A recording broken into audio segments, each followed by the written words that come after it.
standard pembelajaran kamu, sains itu adalah sains. Okay, sains itu adalah sains. Tetapi sebenarnya sains itu ada banyak. Kita ada sains hayat, kita ada sains fizikal, kita ada sains teknikal, kita ada sains makanan. So kebanyakannya memang banyak sangat jenis-jenis sains. So maksudnya apa di sini? Kalau kamu kurang memahami dalam satu cabang sains, tidak bermakna kamu tidak memahami dalam cabang sains yang lain. Seperti contoh rakan saya during waktu, betul, sains kimia pun ada juga banyak sebenarnya sains ni. Okey, dia ada banyak sangat sains ni. Oh, kepada semua peserta penonton pada malam ini, jika kamu nak komen apa-apa, bertanya soalan ke apa-apa, boleh saja lampirkan ataupun terus saja type di ruangan komen. Nanti kita sama-sama ada lebih sesi interaktif yang lebih baik lah, okey, lebih positif. Okey, so banyak sangat cabang-cabang sains. Okey, macam kawan saya during his old times, waktu itu tidaklah berapa kita panggil cemerlang, okey, tidak berapa cemerlang sainsnya. Tetapi yang menghairankan, beliau tetap menyambung pengajar dalam bidang sains. Okey, kita panggil dia sains geografi, something like that. Okey, yang berkenaan dengan tanah dan tanah. Okey, tanah dan tanah, menceritakan tentang keperluannya tanah itu untuk pembangunan lah, untuk laut lah, untuk ekosistem dan sebagainya.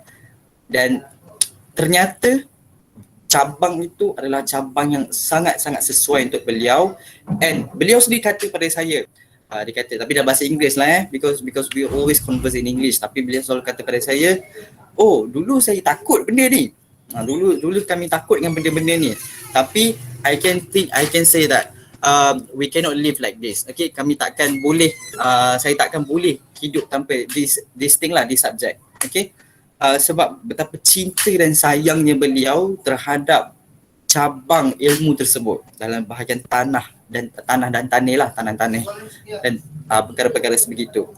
Jadi untuk memastikan kamu dapat apa kita panggil satu motivasi ataupun keseronokan, kegairahan, keseronokan, kegairahan untuk belajar sains, kamu kena tahu sains apa yang kamu betul-betul minat. Okay, dahulu orang selalu kata pada saya, you need to force yourself, kamu kena paksa diri kamu untuk minat. Dia ada pros and cons lah, panjang perbahasan je, tapi tak apa, kita go slow, kita pergi secara perlahan-lahan, terus perlahan. Kenapa perlunya sains ini? Baik, hari ini saya nak berkongsi cerita-cerita kisah-kisah saya bila mana saya waktu bekerja dahulu, ada bersama dengan warga-warga masyarakat di luar sana, yang mana yang saya ingatkan zaman sekolah, this is I thought about when I was still in high school. Yang mana zaman sekolah saya ingatkan, belajar ini tak perlu pun, sebab dalam exam je, jawab lepas exam dah tak pakai dah benda-benda ni. Same goes to maths, matematik dan semua benda tu kan. Kan ada bahasa-bahasa matematik yang sangat sensitif, kita rasakan tak perlu. Hakikatnya saya salah. Saya sangat salah dalam terhadap pandangan tersebut. Kerana lepas saya habis belajar, when I was finish my high school time, saya pergi bekerja. Okay, saya pergi bekerja, and then I've met a lot of people. Saya jumpa dengan ramai sangat masyarakat di luar sana, individu community, daripada yang buat sukarelawan, daripada orang yang mengerjakan hal-hal kebajikan dan sebagainya, and then jumpa dengan orang-orang lain waktu saya bekerja. Saya lihat betapa banyaknya keadaan-keadaan di luar sana yang memerlukan kita memahami sains itu. Kalau kita tak faham sains tu, kita ada kebarangkalian yang tinggi untuk ditipu. Bila sebut ditipu ni, saya ingin bercerita dahulu. Suatu saya bekerja sebagai, I not remember lah what the exact word. Saya tak berapa ingat apakah jawatan ataupun title pekerjaan tersebut. Tapi basically, kena menjaga semua barang lah. Kita kena menjaga semua barang dan sebagainya lah. Waktu tersebut, kita buat je. Kita buat. Kita ikut je majikan kita kata apa. Kalau majikan kata A, kata A. Kalau majikan kata B, kita buat B. Majikan kata C, kita buat C. Kita pun ikut. Walaupun kita rasa macam macam pelik. Sebab macam tak logik untuk kita gabungkan dua benda dalam satu tempat yang lain. So in this case, dia adalah barang-barang elektronik. Okay, barang-barang elektronik. and then diletakkan berhampiran dengan sumber-sumber elektronik yang lain dan juga sumber-sumber yang mudah terbakar.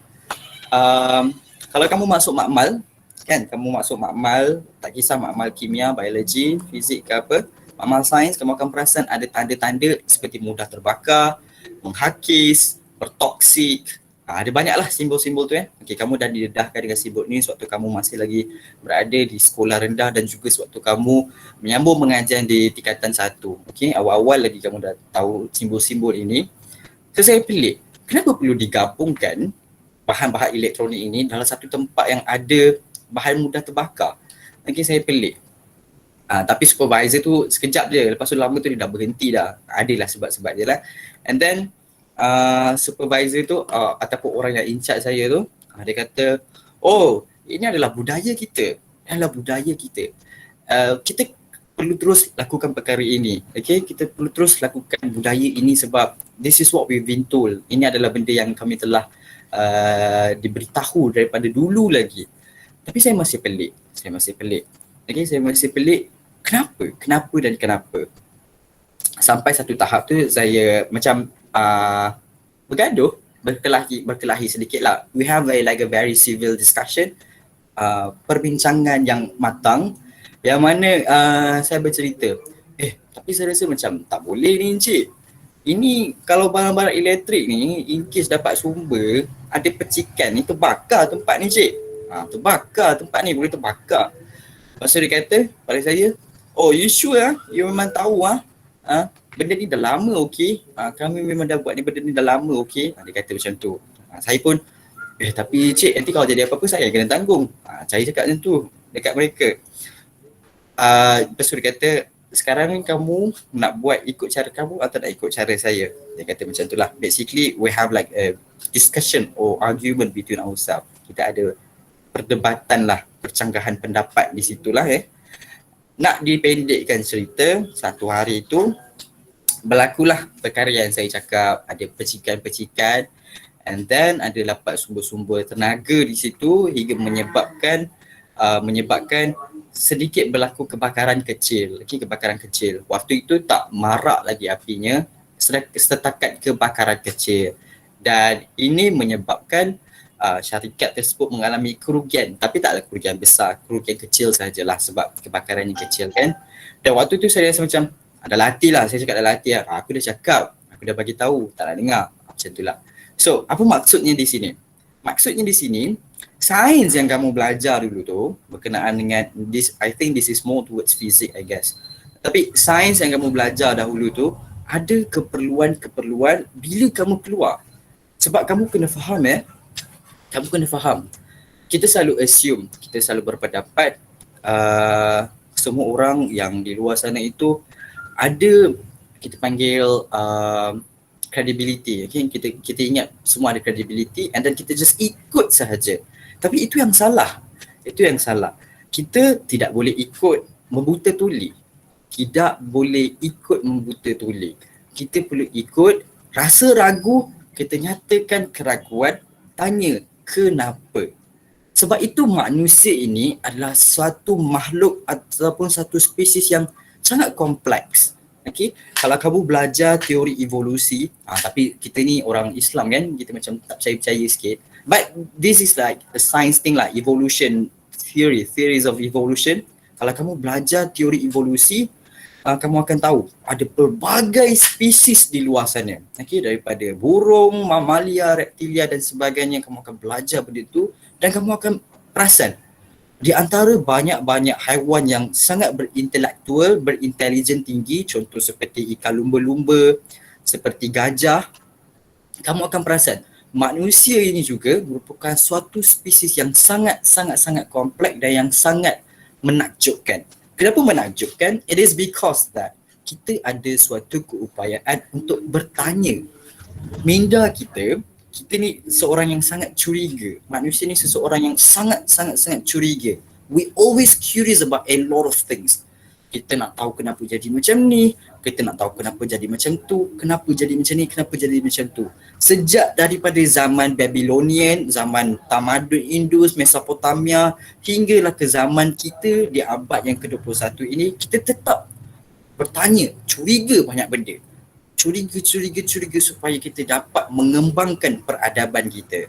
Okey, sebab tu kadang-kadang kamu baca buku-buku lama, kita akan pakai istilah macam ancient civilizations or modern or advanced civilization, peradaban purba, peradaban moden ataupun peradaban yang sangat kehadapan. Tapi ini dah masuk terlampau besar dia punya ni, kita panggil dia Fermi Paradox. Nanti kamu ada masa, kamu boleh tengok, kamu boleh belajar tentang Fermi Paradox. Dia sangat menakjubkan sebab kita menggunakan tahap peradaban itu untuk mengukur sejauh mana kejayaan kita. Kalau ikutkan sekarang, menggunakan skala-skala itu, kita berada di tahap 0.75 peradaban, 0.75 civilization. Itu pada tahap kita. Belum sampai 1% lagi. Belum sampai tahap 1 peradaban lagi lah.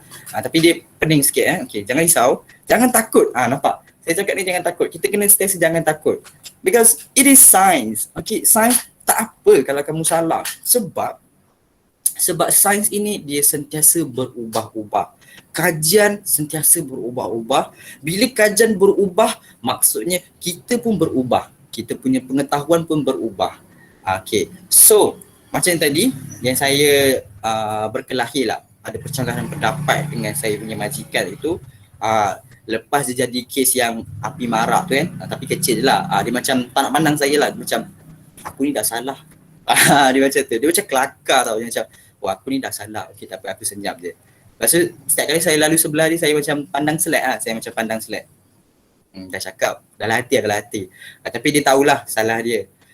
Sebab itu, walaupun sebagai seorang guru, sebagai seorang penceramah, sebagai seorang pensyarah ataupun mereka-mereka macam doktor dan sebagainya, walaupun kita memegang jawatan, menyandang jawatan sebegitu, tak bermakna kita sentiasa betul. Because setiap keraguan persoalan itu pasti ada sebab. Contoh, waktu zaman kecil-kecil Albert Einstein, ni cerita dia agak menyedihkan ya. Waktu Albert Einstein, sesiapa yang belajar fizik selalunya akan tahulah Albert Einstein, F equal to ma, force equal to mass times acceleration. Pada mereka yang belajar fizik lah.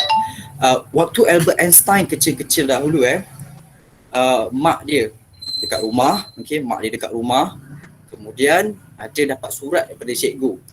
Time tu Albert Einstein tengah main kat luar, and then masuk dalam rumah, dapat surat daripada cikgu.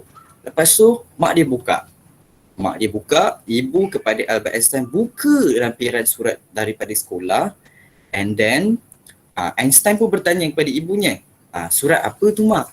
Sekolah bagi, okey ke? Dia tanya dekat mak dia, tanya pada ibu dia.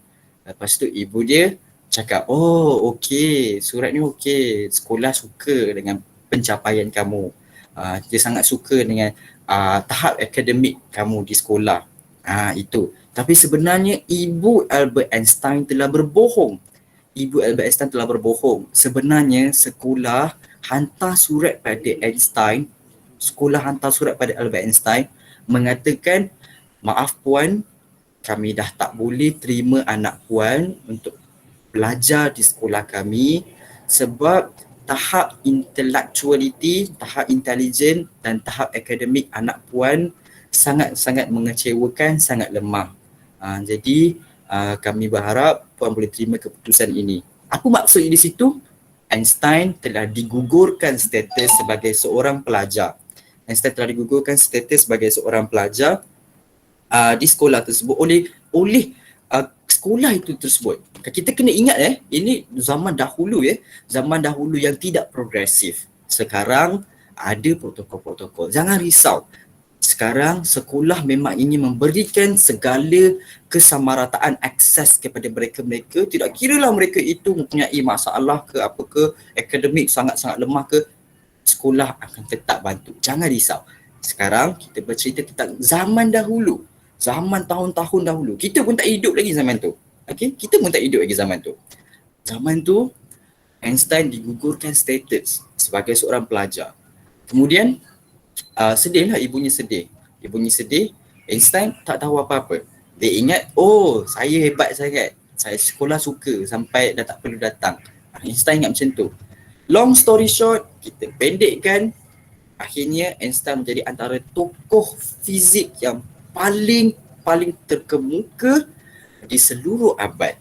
Hingga kan sekarang, mathematical equation yang dibina oleh Einstein masih digunakan oleh professional physicist, ahli pakar fizik profesional sampai sekarang. Dan keupayaan Einstein untuk bertanya soalan, untuk kita panggil describe reality sangat menakjubkan sampai orang pun tak boleh nak ikut dia. Sebab orang ingat, oh, dia cuma kurang waras. Dia cuma kurang waras. Itu masalah kita. Kita terlampau menyangkal pendapat yang sedikit bercanggah. Kita menyangkal pendapat yang rasa tidak logik, yang belum kukuh, dan kita takut. Sebab itu saya katakan, sains ini jangan kita takut. Sains ini tak ada apa-apa. It's just a science. Okay? Dia tak ada masalah kalau kamu salah ke apa ke semua. Sebab reality sebagai seorang saintis, reality, sebab saya selalu sangat baca sebab saya suka sangat baca semua kan, buku-buku yang saintis tu kan. Saintis selalu cakap, oh kami ni tak tahu apa-apa, jujur, kenapa kamu ingat kami semua ni hebat sangat? Kami ni tak tahu apa-apa. Itu saintis. Saintis mempunyai kemampuan untuk mengaku diri mereka tidak tahu apa-apa. Sebab itu kita jangan terkesan. Kalau kita sendiri tak tahu apa-apa dan orang cakap pada kita, oh, you're just dumb. No, jangan terkesan. Bila berlakunya kes-kes macam ni, saya teringat. Ni waktu saya punya eksperimen dulu lah. This is about our experiment. Dan waktu tersebut saya kena dig history, kena kaji sejarah sedikit. Dia bercerita tentang satu ubat. Okey, satu ubat dan kaedah ni lah, satu ubat ataupun satu virus, something like that. Saya tak berapa ingat dengan jelas lah. Tapi kisahnya beginilah. Okay, kisahnya begini. Ada seorang penyelidik. Okay, ada seorang penyelidik yang sanggup telan ataupun minum larutan yang ada germs, kita panggil germs lah, germs property, iaitu macam bakteria. Saya bagi satu penjelasan yang agak mudah lah, walaupun sebenarnya kompleks untuk kamu. Tapi dia telan, minum larutan itu yang mengandungi bakteria yang tidak baik. Okey, yang tidak baik. Dia sanggup buat itu sebab waktu tersebut pihak kita panggil, macam sekarang kita panggil Pertubuhan Kesihatan Sedunia, WHO, World Health Organization. Tapi zaman dulu kita tak panggil dari satu nama khas khusus yang lain sebelum kita well established, diperkukuhkan lagi. So waktu itu dia bagi proposal. Penyelidik tersebut bagi satu proposal. Dia mengatakan kita kena cari satu ubat untuk germs ni, sebab germs ni yang buatkan penyakit ini, menyebabkan gastric sembelit, something like that, sakit perut yang sangat-sangat cerit-berit lah kita panggil. Okay, diarrhea. Germs ini yang buat, bakteria ini yang buat diarrhea tersebut. Tapi waktu itu mereka tidak percaya. Mereka kata ini kolot. Salah. Tapi dia tak takut, dia teruskan juga. Dan waktu itu proposal beliau di-reject. Ingat, dia cuba untuk selamatkan orang. Penyelidik ini tengah cuba usaha dia untuk selamatkan orang. Okey, waktu tu. So dia cuba. Dia geram sangat dengan orang ni. Dia pergi buat satu larutan yang ada bakteria tersebut, ada germ tersebut, and then dia minum. Dalam masa beberapa hari, dia kena, kita panggil sakit perut keterlaluan. Dan dia menggunakan diri dia sendiri sebagai sampel uji kaji. Dan daripada peristiwa itu, kita dapat develop satu ubat untuk mereka-mereka yang ada masalah perut lah. So setiap pengorbanan itu ada kesannya pada orang lain. Sebab itu bila waktu saya zaman-zaman yang sangat-sangat naif tersebut, saya mengatakan sains ini tak ada keperluan bila kita habis belajar. Sains ini tak ada keperluan bila kita keluar nanti, bila habis exam XPM, PT3 dan sebagainya. Hakikatnya tak. Kalau sains itu tak ada keperluan, Dan kalau benarlah saya takut pada sains, saya tak mampu nak pegang macam-macam ubat.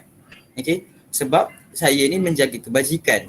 Okey, saya menjaga kebajikan walaupun saya bukanlah doktor kan nak pergi searcher orang. Selalu kita panggil STO lah. STO kalau doktor, STO maksudnya nak tutup jahitan, searcher tu off. Macam hari tu di college rakan terkena kipas, jari sedikit luka, tapi luka ni memang nampaklah dalam semua. Kita panggil orang untuk bantu. Sebelum tu kena buat perawatan cemas.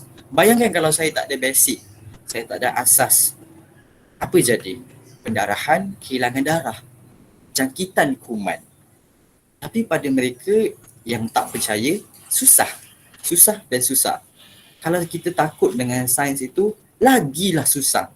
Sebab apa? Ketakutan itu akan menghalang kita daripada belajar, untuk bertanya dan untuk terus kekal curiga. Sebab itu manusia ini adalah satu ciptaan yang sangat indah, yang sangat kompleks dan rumit. Sebab keupayaan kita untuk bertanya soalan, untuk terus curiga. Jangan risau, jangan takut. Pelajar ada soalan, tanya je cikgu. Cikgu takkan makan kamu. Okay? Cikgu takkan makan, takkan jerit-jerit. Cikgu lagi suka kalau orang tanya. Orang tanya. Kebiasaannya kalau di kelas lah kan, habis belajar, cikgu tanya, ada soalan tak? Kebiasaannya orang akan cakap, tak ada. Tapi bila nak jawab soalan, apa ni lah? Itulah. Itu masalah lain lah. Tapi pokok pangkalnya jangan takut. Buka sahaja mulut. Kenapa macam ini? Kalau saya sewaktu bekerja dahulu tidak bertanya, kenapa kena campurkan sekali bahan elektronik ini dengan bahan mudah terbakar, apa akan jadi? Saya yang kena tanggungjawab. Saya yang akan dimarahi. Saya yang akan kena semua. Dan sebab itu, kita jangan takut. Sangat-sangat menyeronokkan apabila kita dapat memahami sains yang kena dengan jiwa. Okay, yang kena dengan jiwa. Sejujurnya, kalau tanya saya suka sains bahagian mana? Cabang mana? Saya suka sains, tapi orang akan kata menakutkan lah. Tapi saya suka sains yang berkaitan dengan manusia, tubuh badan lah. Tubuh badan manusia, haiwan. Kalau tumbuhan, saya sedikit takut lah sebab siapa yang faham, tumbuhan dia sangat rumit serumit-rumitnya. Tapi saya lebih meminati daripada bahagian manusia, haiwan serta mikroorganisma halus lah, yang kecil-kecil, virus, bakteria dan sebagainya. Itu yang saya sukalah, yang memang kena dengan jiwa saya. Sekarang saya tanya anda, penonton-penonton di sini, apa jenis sains yang kamu suka? Sains itu ada banyak, dia bukan rigid, dia bukan tertumpu pada satu, tetapi dia ada banyak sangat cabang bidang yang kamu boleh terokai. Dan macam mana nak terokai? Dengan iqra, membaca. Baca dan baca. InsyaAllah kamu akan dapat jawapan kamu. Sebab itu, untuk kita bercinta dengan seseorang, kita kena kenal. Untuk kita kenal, kita kena ada usaha untuk mengenal. Apa usaha untuk mengenal? Baca. Baca.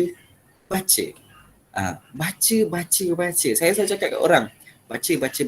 Dulu kalau nak cerita zaman saya, buku sajalah. Baca buku, lepas tu ngantuk, tidur. Tapi sekarang kamu tak perlu buku pun.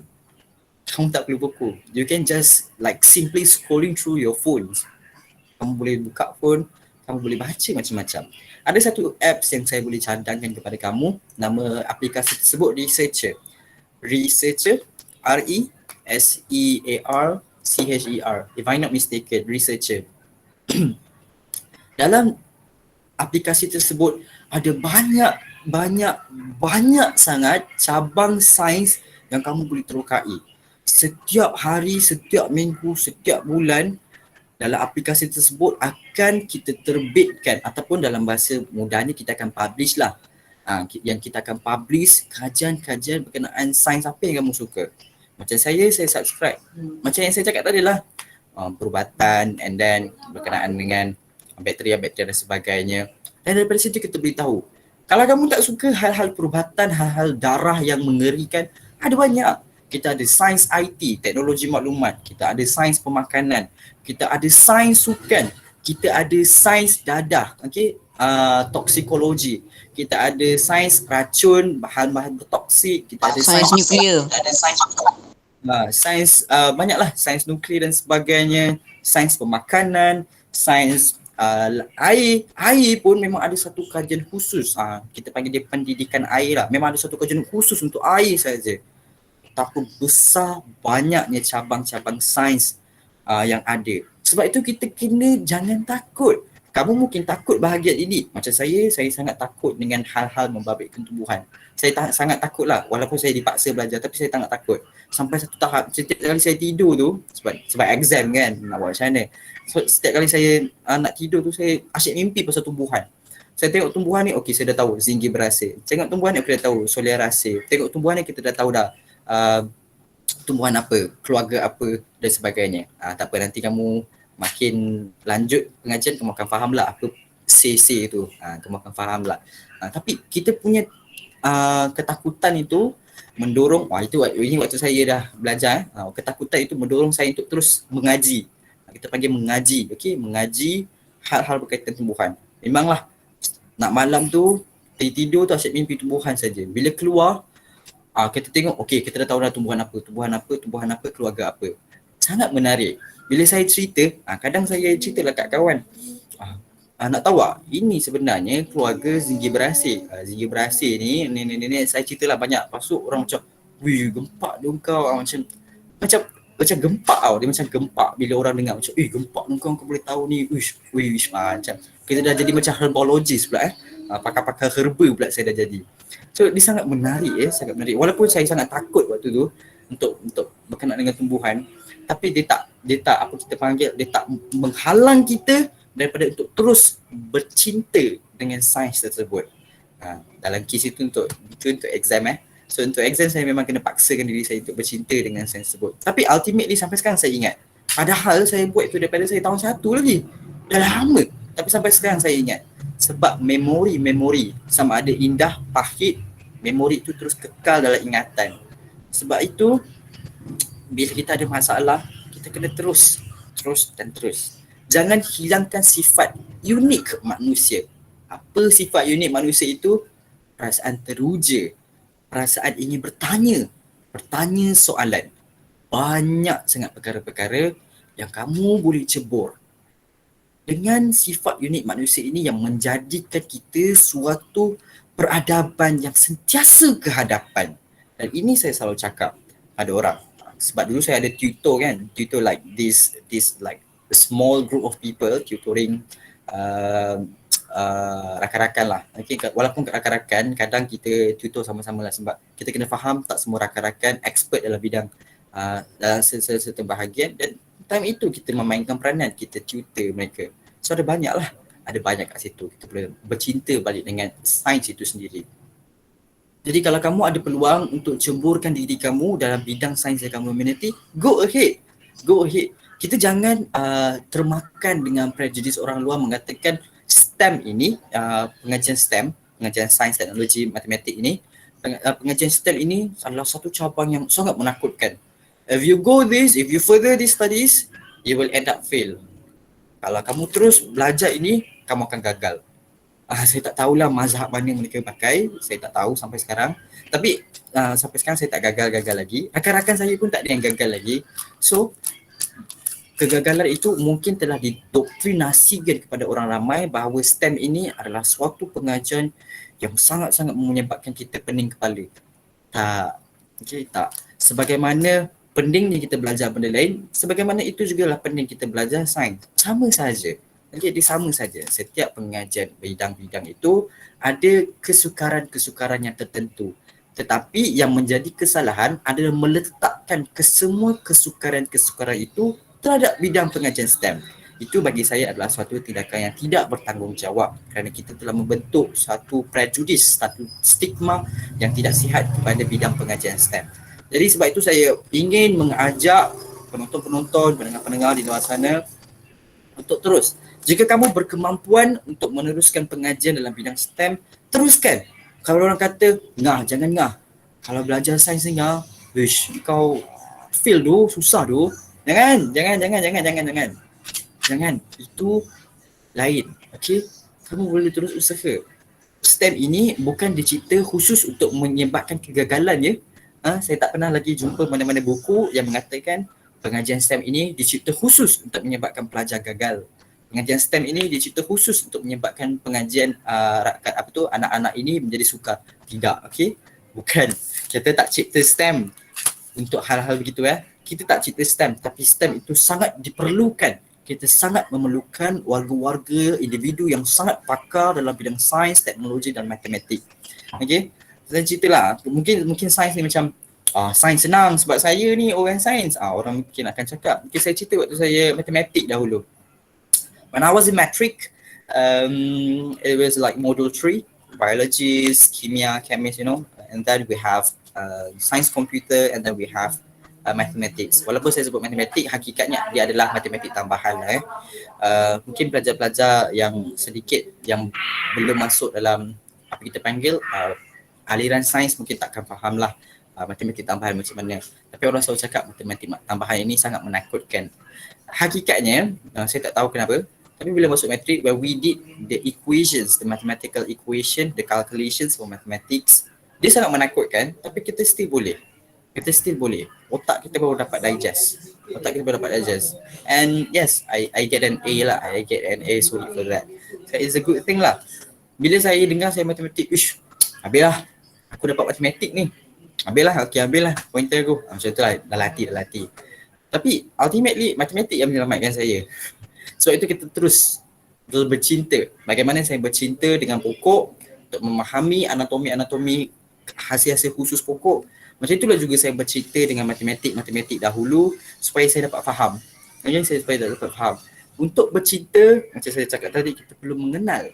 Tak kenal, maka tak cinta.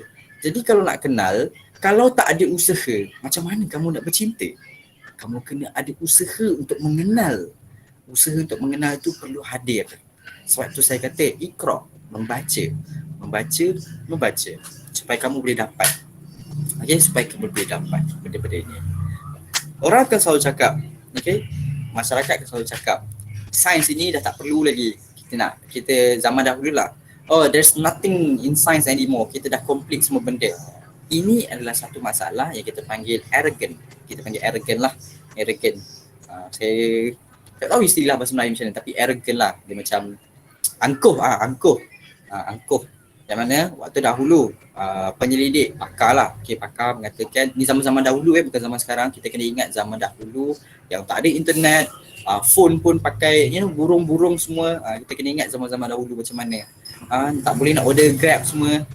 Zaman dahulu pakar penyelidik mengatakan dah tak ada apa-apa lagi dalam sains, kita dah complete semua, kita dah lengkapkan semua yang diperlukan dalam sains. Sampai satu waktu tak silap saya Einstein. Macam tadi saya cakap sebelum Einstein memecahkan tradisi, mengatakan ada lagi, dan waktu itu kita belajar tentang fizik quantum physics waktu itulah, dan bermulalah cabang-cabang baharu sains yang dibuka dan sebagainya. Untuk ada superkomputer, belajar tentang angkasa, tentang objek-objek samawi, objek-objek diskrit dan sebagainya. Disebabkan keunikan manusia untuk terus teruja, curious, dan keunikan manusia untuk terus bertanya, menyebabkan kita menjadi suatu peradaban yang lebih maju ke hadapan. Kita dalam satu usaha, sekarang ini kita dalam satu usaha untuk menghantar manusia ke Marikh.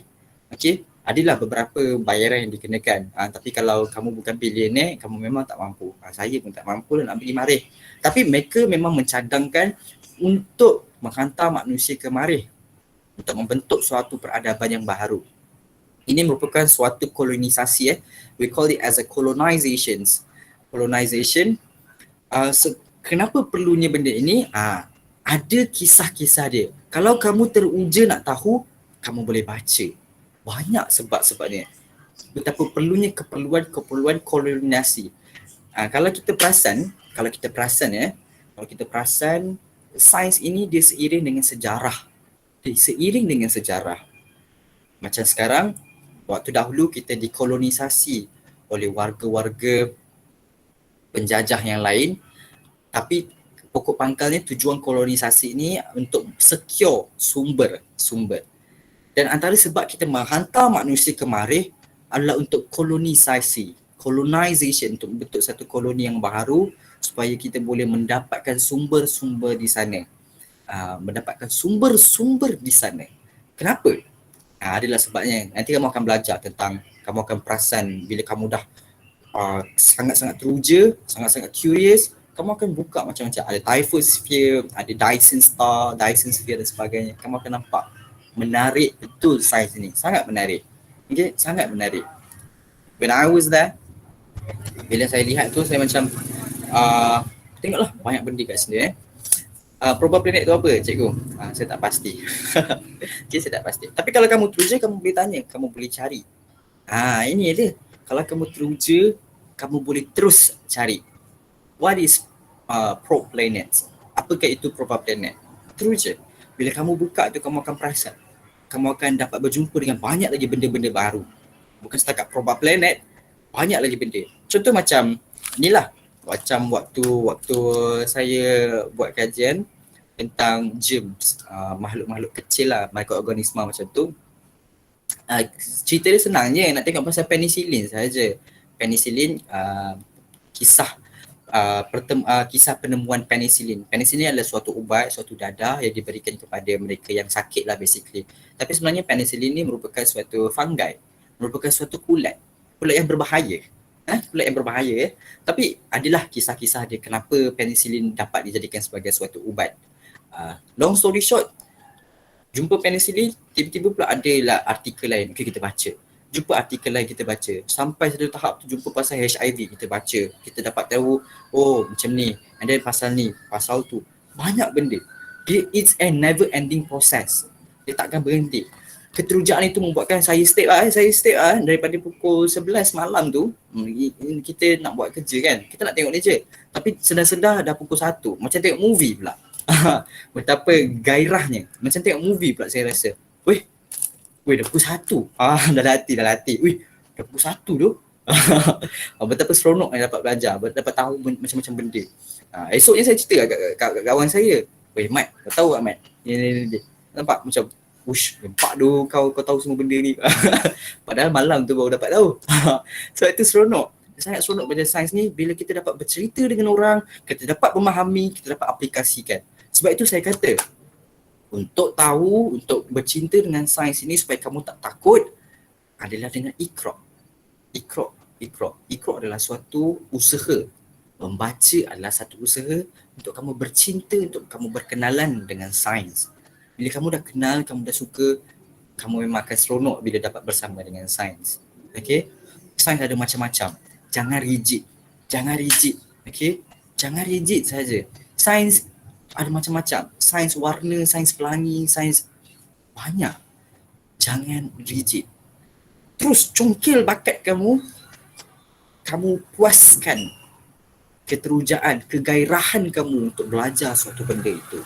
Percaya pada saya, kamu akan perlukan. Sebagaimana saya dapat counterback waktu saya bekerja dahulu yang kisah bahan elektronik itu, sebagaimana saya dapat counterback dahulu waktu rakan saya cedera jarinya kena kipas sampai boleh nampak lapisan-lapisan dalam itu, sebagaimana itu jugalah kamu akan jumpa dengan event-event lain atau peristiwa-peristiwa lain yang mana memerlukan kamu memahami sains. Percaya je kat saya. Sebab orang selalu cakap sains ni tak perlu. Look at about apa yang like ni macam kontroversi sikit like how people think or perceive vaccine. Okay, vaccine. People say that vaccine is nanti dapat microchip dan sebagainya. Okay, saya tak nak ulas kalau kita panggil fahaman. Saya tak nak ulas fahaman microchip 5G Wi-Fi tu, saya tak nak ulas. Tapi saya rasa agak sedikit lucu. Sebab kalau adik-adik tingkatan 4, tingkatan 5 buka buku biologi tu ataupun pelajar tingkatan 4, 5 buka buku sains tu, kamu boleh nampak ada immunity buatan, immunity ini, immunity pasif, immunity aktif. You basically dah belajar benda ni. You dah belajar daripada zaman sekolah lagi. Kamu dah belajar zaman sekolah. Sebab itu penting Sebab itu kita penting. Sebab itu penting sekolah dalam silibus sekolah masukkan hal-hal sebegini supaya kamu tak tertipu. Kamu kena faham, seiring dengan peredaran zaman, dengan majunya peradaban, semakin banyak ancaman-ancaman yang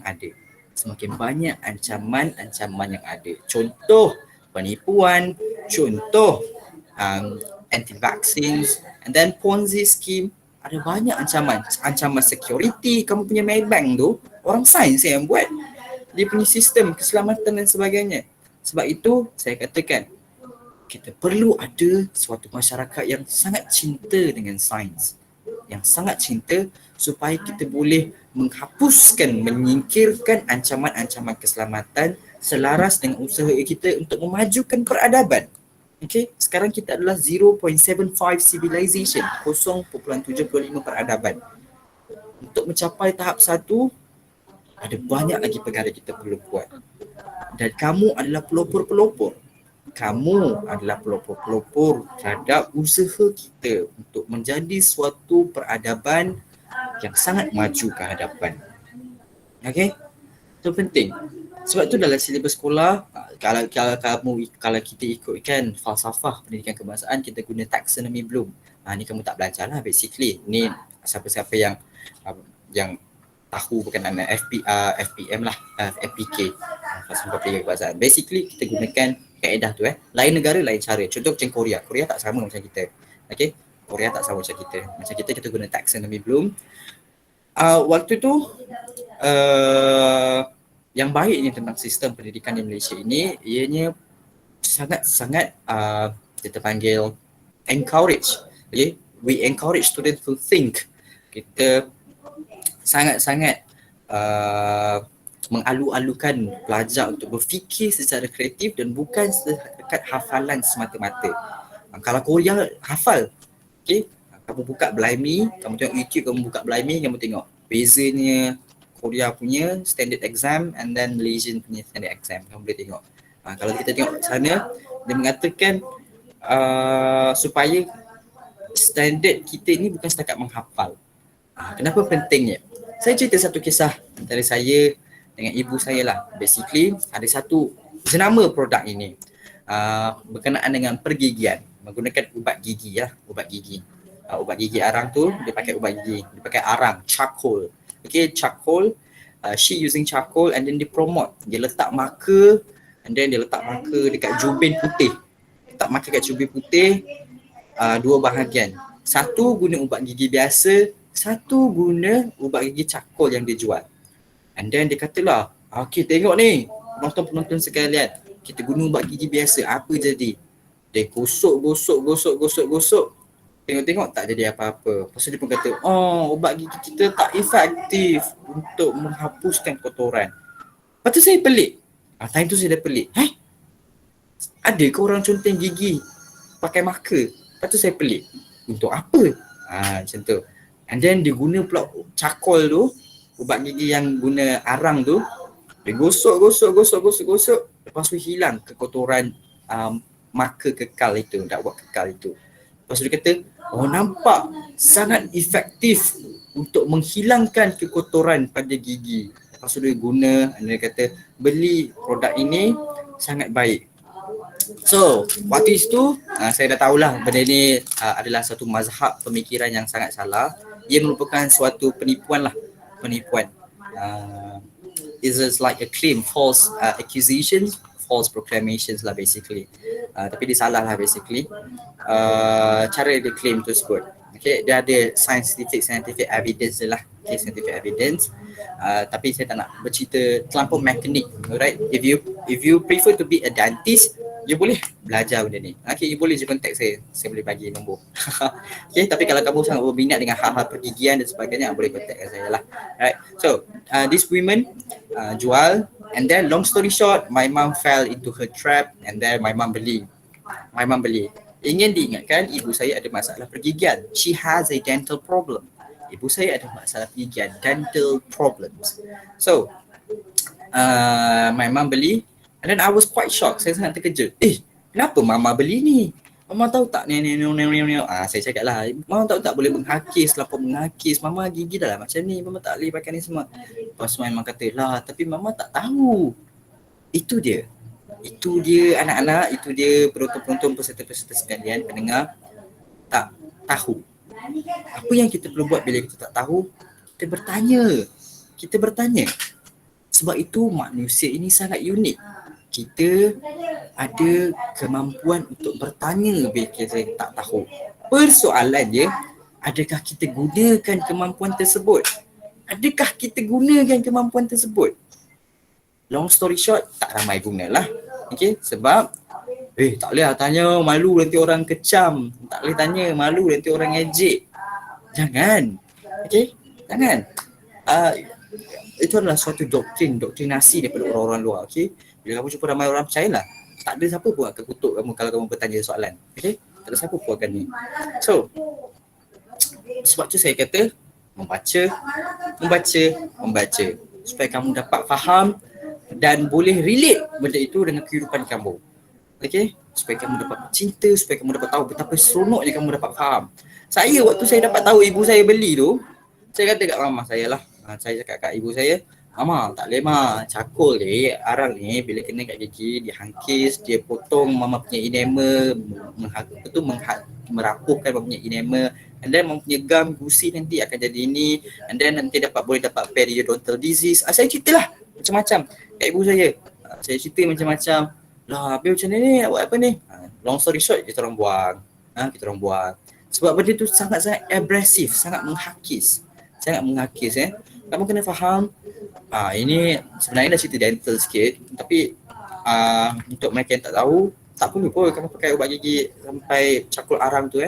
Kalau orang claim, orang sama-sama dulu pakai, berapa kekerapan dia? Dalam sains kita sangat mementingkan kekerapan. Kita panggil frekuensi. Frekuensi. Adakah sebulan sekali, setahun sekali, seminggu sekali? Berapa kekerapan dia? Sama macam gosok gigi lah, 2 kali sehari cukup. Guna 45 degree angle untuk menggosok, atas bawah secara bulatan. And then bila gosok gigi tak perlu kumuh, ludah sahaja.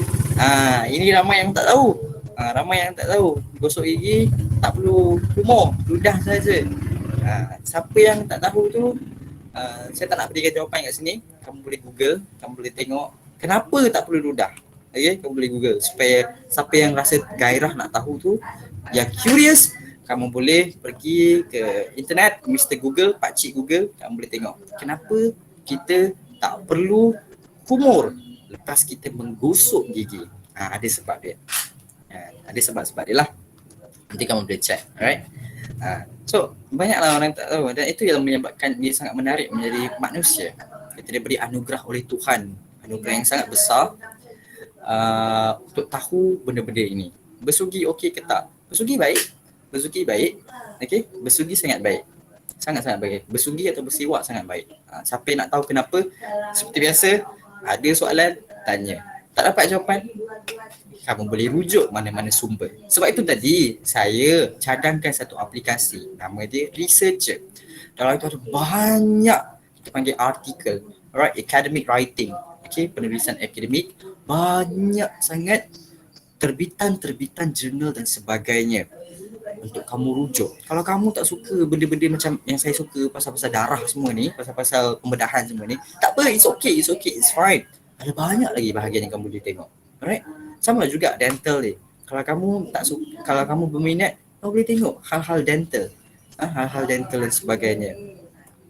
Kita ada banyak bidang-bidang sains. Orang selalu ingat, ini yang saya rasa saya perlu bagi tahu kepada kamu semua.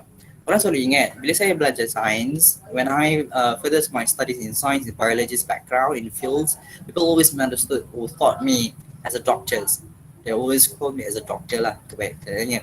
So cakap kat ibu saya lah, weh, anak kau jadi doktor And then saya macam, sejak bila pula aku jadi doktor ni? When my mom told me lah the story, bila mama saya cerita, bagi saya cerita, sejak bila pula aku jadi doktor ni? Dalam hati lah. Tapi memang saya suka hal-hal perubatan, cuma saya tak nak pergi doktor lagi lah. I probably go for physician. Tapi mungkin ambil double degree, I think. Tengok mana-mana. Tapi because I sangat-sangat gairah dengan bidang ni, so I further this first. Alright, so long story short, orang ingat saya doktor. And then saya macam, okay, biarkan saja diorang ingat. Tapi bila ada macam sakit ke apa, semua nak datang ke saya. Macam, tanya anak kau, Tanya anak kau, kenapa kaki aku ni? Tanya anak kau, kenapa lutut aku macam ni? Pasal cakap, Ma, Angah ni bukan doktor, Ma. Dia macam kelakar. Dia macam kelakar. Macam, Ngah, Ma, Angah bukan doktor, Ma. Kenapa tanya Angah? Macam dia kata, sebab kau belajar sains. Nampak tu? Orang selalu ingat sains ini khusus untuk doktor. Sebab tu orang selalu kata, jangan belajar sains. Nanti you akan end up menjadi seorang doktor. Jangan belajar sains, nanti kamu sakit kepala. Jangan belajar sains, nanti kamu jadi benda pelik-pelik. So long story short, saya cuma cakap lah, okay, pergi keluar, jumpa doktor. Itu je lah yang saya boleh bagi tahu. Okay, sebab kita tak boleh nak bagi sebarang nasihat perubatan. Kita tak layak dia bagi sebarang nasihat perubatan. Sama juga doktor tak layak bagi sebarang nasihat perubatan secara online. Unless discussion case. Case discussion lah. Siapa macam rakan saya memang ada sebahagian yang menuntut sebagai ataupun menyambut pengajian sebagai seorang pelajar perubatan. Ada seorang UKM sebagai veterina, doktor perubatan haiwan. Ada juga 2-3 orang yang belajar di UPM sebagai doktor dietitian, doktor general studies, general surgeon. Ada yang sekarang di India, di Bangladesh yang belajar tentang ni. Tapi pokok pakarnya orang ingat siapa belajar sains ni doktor. Hakikatnya tak anak-anak. Hakikatnya tak penonton-penonton sekalian. Belajar sains ni ada macam-macam cabang. Contoh bicarakan saya yang tadi saya cerita awal-awal sekali permulaan, belajar tentang tanah tani. Dan sekarang dia memang suka sangat belajar tu. Cikgu, tenaga potensi tu apa? Potential energy. Okay, potential energy, you can refer back to your old book. So potential energy tu kamu boleh refer balik. Selalunya kalau dalam bahasa kita panggil sains ni, kita panggil sebagai psi. Dia macam ada lampang trisula tu, psi tu kan. Kau boleh tengok balik apa tenaga potensi tu. Kau boleh rujuk ke guru-guru kamu. Kalau saya nak bagi lecture kat sini tak boleh. Okay, kalau saya nak bagi lecture kat sini tak boleh. Dia jadi lain lah. Okay, tapi soalan yang sangat baik. Potential energy. Dia, bila kita cerita pasal tenaga potensi, saya rasa perlu juga saya tekankan kepada kita bahawa kita semua ini ada potensi. Setiap kita ini, tak kiralah sama ada yang berada dalam sesi ini ataupun tidak, yang menonton ke apa, kita semua ada potensi untuk maju ke hadapan. Alright? Kita semua ada potensi untuk maju ke hadapan. Mungkin ada sebahagian berpendapat bahawa I cannot go with science. Tapi believe in me, setiap orang ada potensi masing-masing untuk menceburkan diri dalam bidang sains. Persoalan dia, nak atau tak nak. Adakah kamu sudi ataupun tak sudi? Dia macam lamaran untuk berkahwin ataupun lamaran untuk bertunang. Adakah kamu sudi ataupun tak sudi? Adakah kau sudi bernikah dengan saya? Sebegitu itulah juga. Kita ni ada potensi untuk sangat-sangat akrab dengan sains. Persoalannya, adakah kita sudi atau tak sudi? So that is the thing. Jadi, teruskan keluar, congkil potensi masing-masing. Okay, you need to congkil your own potential. Kamu kena ingat, sekarang bila kamu di sekolah, alright, I assume that most of the viewers here is the students. So bila kamu di sekolah, kita ada guru. Okay, guru akan cuba congkil kamu punya potensi. Guru akan cuba dan cuba. Tapi bila kamu keluar, bila kamu ke masyarakat, contoh macam saya bekerja dulu kan, bila kamu keluar, there is no one there. Tak ada yang akan cakap, Aiman, okay, you need to understand this, you need to learn this. No, there's no such thing. You are an adult. Kamu seorang dewasa. So it's your own choices, it is your own responsibility untuk catapult your own potential, untuk memangkinkan potensi kamu sendiri. Itu adalah tanggungjawab kamu sendiri. Sebab itu, kita perlu bercinta dengan diri. Kita kena faham ourselves dan kita try to execute, to cuba laksanakan. That is the good thing I can tell you. That is the good thing that you could do. Memahami potensi diri akan memberi lebih banyak impak kepada kamu. Sebab itu kita sentiasa encourage pada orang. Sains ni biasa. Tak ada apa-apa pun. Sebagaimana kamu belajar sastra yang bahasa yang sangat-sangat rumit tu, yang resen boleh je type kat komen sebagaimana kamu belajar sastra yang rumit-rumit tu, sebagaimana itu jugalah kamu belajar sains. tak ada beza pun. Okay, every single cabang ilmu itu ada tahap-tahap kesukaran dia sendiri. Macam contoh rakan saya belajar pengajian bahasa Arab, kadang kena belajar sanad ilmu lah, sanad kitab ni basically a chain of reaction. A chain of reaction tu it's more like it's more mendapatkan sumber-sumber ilmu. Dia pun kata, ni kena macam ni, kitab Suratul Al-Salatin dan sebagainya. That is the thing. Setiap cabang-cabang itu ada kesukaran dia sendiri. Yang menjadi kesalahan adalah meletakkan semua kesukaran itu hanya pada bidang STEM. Itu adalah suatu kesilapan. Okey, setiap kesukaran itu bukan hanya pada bidang STEM ya. Semua bidang ada kesukaran, tapi bila kita meletakkan semua kesukaran itu pada pendidikan STEM, pengajian STEM, itu yang menjadi kesalahan. Okey. So that is the thing. Bila kamu faham sains, kamu dapat faham sains, believe in me, sekejap je. Kamu boleh tengok buku tu sekejap je. Dulu waktu saya sekolah dulu, saya tak tahulah, tapi nak kata exam tu okey ke tak okey, saya tak tahulah. Kita tengok apa yang mampulah. But dulu waktu sekolah, especially when I read books, sciences book lah. So I just open sekali dan tengok macam style gila. So macam terus lukis. Okay, terus lukis and then dah tak payah baca buku lah sebab kita dah faham. So develop your own style untuk kamu faham sesuatu benda. Sebab saya perasan, saya tahu dan saya acknowledge ada sebahagian orang yang memang cuba tapi sangat suka untuk memahami even satu konsep asas. Saya faham, saya sangat acknowledge, okay? Sebab saya kena consider juga mereka-mereka yang mempunyai permasalahan daripada segi mental, contohnya ADHD. Macam seorang rakan saya, wanita ini, she has an ADHD, okay? ADHD ni suatu penyakit disorder berkaitan mental lah, okay? Beliau ada ADHD, tapi beliau tetap melanjutkan pengajian sebagai seorang doktor perubatan veterina lah, doktor perubatan haiwan, sebagai seorang veterinarian di Bangladesh. Jadi untuk menggunakan alasan, saya tak boleh sebab saya ada dyslexia, saya tak boleh sebab saya ada ni, saya tak boleh sebab saya ada ni. Even atlet paralimpik di luar sana sekarang ni, macam kalau kamu tengok berita, kamu baca akhbar, sekarang kita dah ada atlet kita yang berjaya mendapat pingat emas, atlet paralimpik. Berat 75 kg boleh angkat berat 225 kg ke atas. Sangat menakjubkan. Jadi jangan meletakkan suatu had pada diri kita. Jangan terus letakkan had. Okey, saya dah tahu yang saya tak boleh buat ini, so saya takkan buat. No, kita manusia ini unik kerana kita diberikan kegairahan. Kita diberikan kegairahan oleh Tuhan, keterujaan untuk bertanya soalan dan untuk mencabar potensi kita sendiri. Sebab itu kita perlu terus cabar untuk terus bergerak ke hadapan. Simple. Waktu kecil-kecil, waktu kita masih bayi, kita nak bercakap pun tak boleh. Kita bahasa baby, kita panggil babbling. Bahasa baby, nak merangkak tak boleh. Lepas tu kita dah boleh merangkak. Dengan apa saja. Siapa yang belajar perkembangan manusia mesti akan rasa seronok bila tahu pasal bayi ini. Sebab bayi ini hanya melihat saja and dia bertanya macam mana dia orang buat. And then dia buat. Dan dia tak kisah jatuh. Berapa kali bertatih, bayi ini bertatih, jatuh, berdiri, jatuh, akhirnya dah boleh berlari, melompat, mewakili negara dalam sukan. Itu adalah suatu benda yang sangat-sangat menakjubkan. Sebab itu jangan letakkan sebarang limitation. Jangan letakkan sebarang limitasi pada diri sendiri.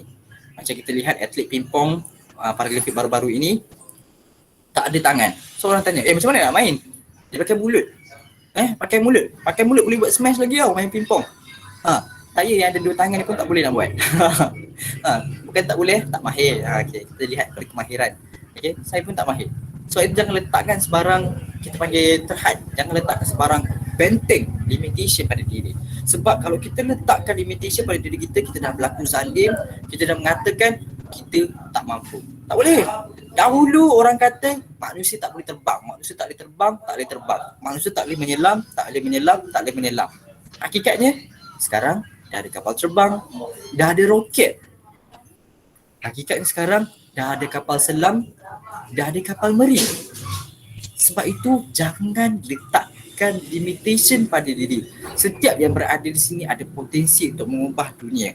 Kalau kita dah letakkan limitation awal-awal, long story short, I'm scared that it would have been happen. Sebab itu jangan letakkan Alright. So pengajian STEM bukanlah suatu pengajian yang menakutkan. Bukanlah suatu perkara yang sangat-sangat digembar-gemburkan sebagai suatu pengajian yang akan kita panggil menghancurkan masa depan, yang akan menggugat kestabilan minda akal fikiran. Bukan.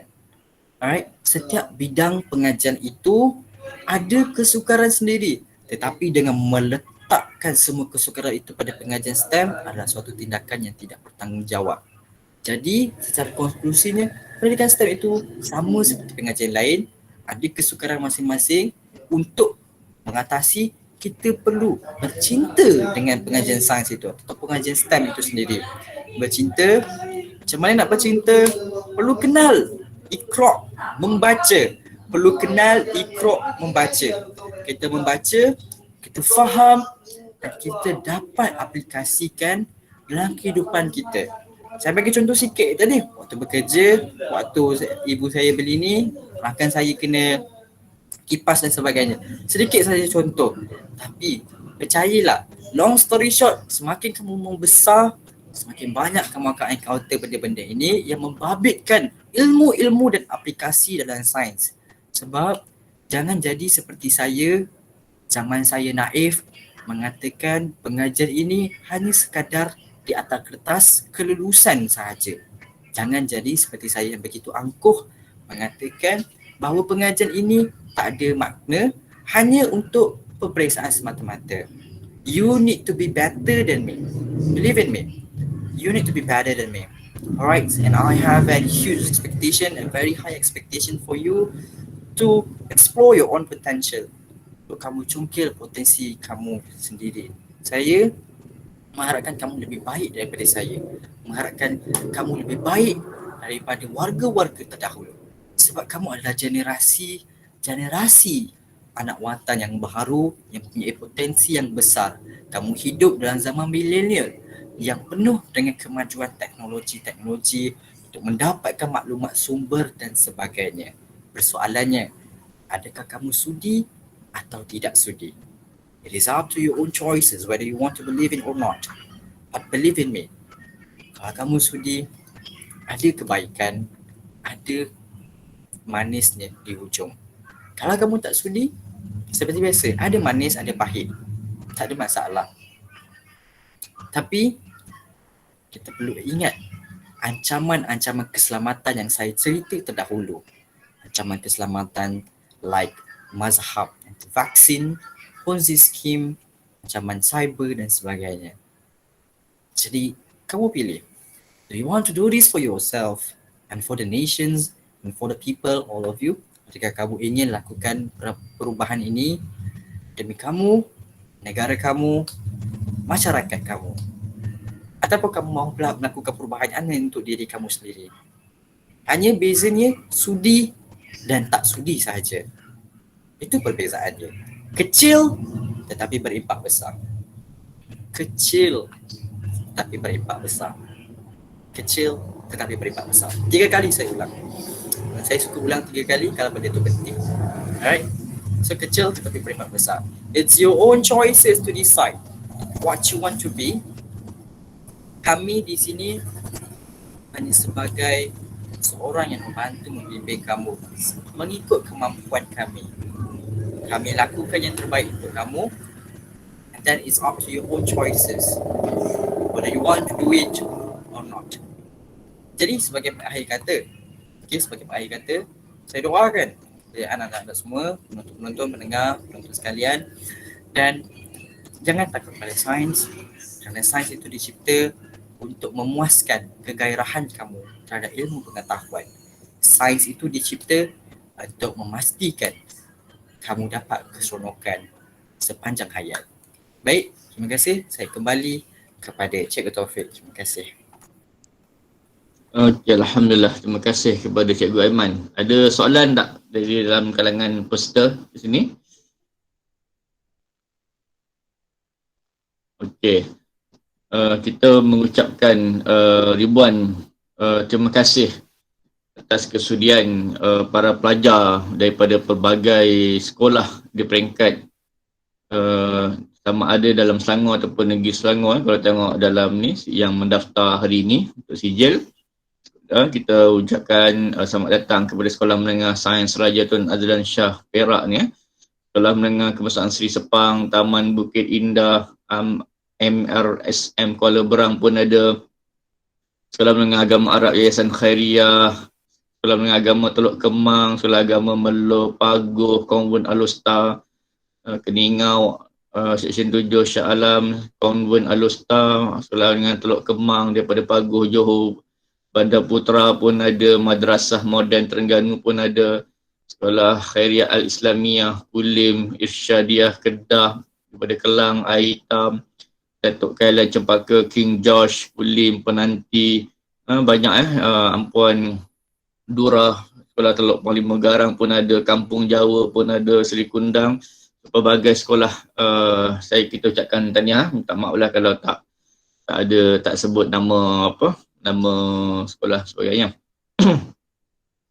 Okey, seperti mana yang cikgu nyatakan pada awal tadi, ini contoh cerita ya, isyarat salah ibu bapa punca pelajar tak minat STEM. Kalau kita tengok ni dalam laporan news ni, dalam blog ni, dia kata ini tahun 2017 ni, 2018 ni, situasi ini menjelaskan antara sebab sistem pendidikan negara kehilangan sekurang-kurangnya 6,000 pelajar berpotensi dalam bidang STEM setiap tahunnya. Jelas kekurangan pendedahan mengenai aplikasi subjek sains dan matematik dengan kehidupan seharian juga antara sebab penurunan ketara pelajar dalam bidang STEM daripada 203,000 orang pada tahun 2012 kepada 167,962 orang pada 2018. So sangat ketara. Jauh jumlah angka mereka minat bidang STEM ni yang semakin merosot.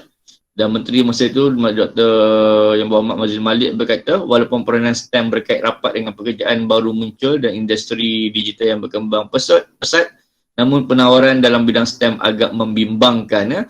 Bukan sahaja di peringkat aliran sains di tingkatan 4, tingkatan 5, tetapi di universiti juga menyebabkan para pelajar tak minat dengan STEM, kurang.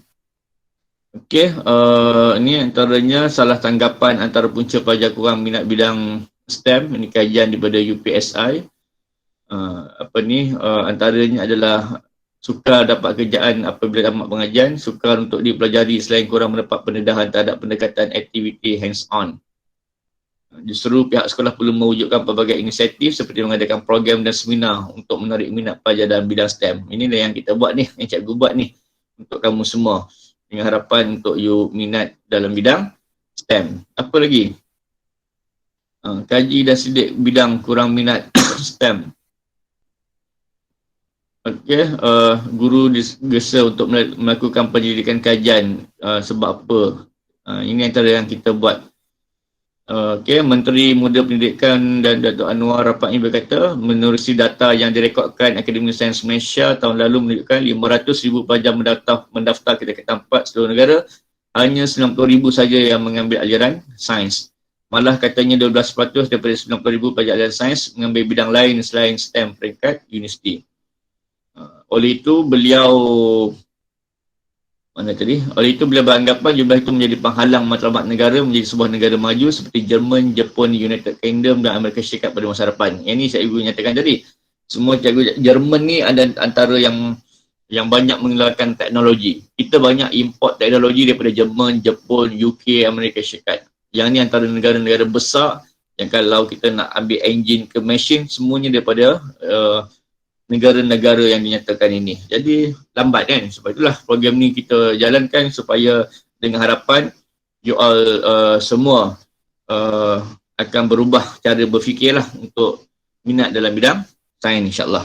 Sekali lagi saya ucapkan terima kasih pada Aiman dan ini adalah program ni merupakan program yang terakhirlah bersama dengan kita, tapi kita harap bukan yang terakhirlah, bukan berakhir kat sini je, mungkin kita akan ada idea lain.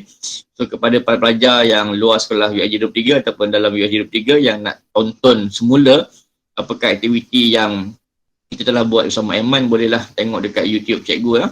YouTube yang saya nyatakan, saya bagi link sebelum ini. Jadi boleh tengok, like dan jangan lupa like dan subscribe, dan insyaAllah untuk pelajar tingkatan 3 tunggu dan nantikan cikgu akan bagi link untuk cikgu nak bagi taklimat untuk kemasukan program ke Maktab Rendah Sains Semara, MRSM. Cikgu akan bagi taklimat berkaitan dengan macam mana nak isi borang tersebut dan apakah keistimewaan untuk pelajar untuk masuk ke MRSM. InsyaAllah dalam minggu inilah cikgu akan cari waktu yang sesuai dan kita akan buat. Cikgu bidang biologi ke? Ya, cikgu Aiman bidang biologi ya, sedang buat ijazah dalam biologi di UPSI, insyaAllah. First class jangan lupa cikgu Aiman ni, saudara Aiman Akmal ni, abang Aiman ni adalah pelajar ni setakat ni dapat anugerah dekan dah. First class pointer yang sangat bagus. Budak yang bukan saja aktif dalam bidang ketenteraan dekat universiti, malah cemerlang dalam bidang akademik. Yang ni yang akan mungkin dijadikan role model, insyaAllah. Okey, sekian di sini saja. Terima kasih sekali lagi. Assalamualaikum warahmatullahi taala wabarakatuh dan selamat malam semua. Bye-bye. Terima kasih. Okay, thank you. Selamat malam cikgu. Okay, terima kasih cikgu. Terima kasih cikgu. Good night. Terima kasih cikgu. Terima kasih cikgu. Okay, sama. Terima kasih cikgu. Cikgu. Alright. Tadi saya dah stop share screen ni.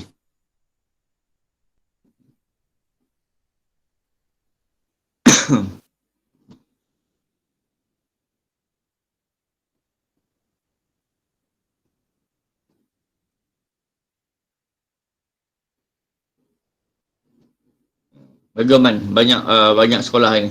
Pada Pedu memang dahsyat. Tahniah. Alhamdulillah. So, cikgu terima kasih cikgu. Okay, sama. Alright. Okay, kita jumpa lagi lain kali insyaAllah. Alright. Amin. Terima kasih. Assalamualaikum. Okay. Assalamualaikum warahmatullahi wabarakatuh.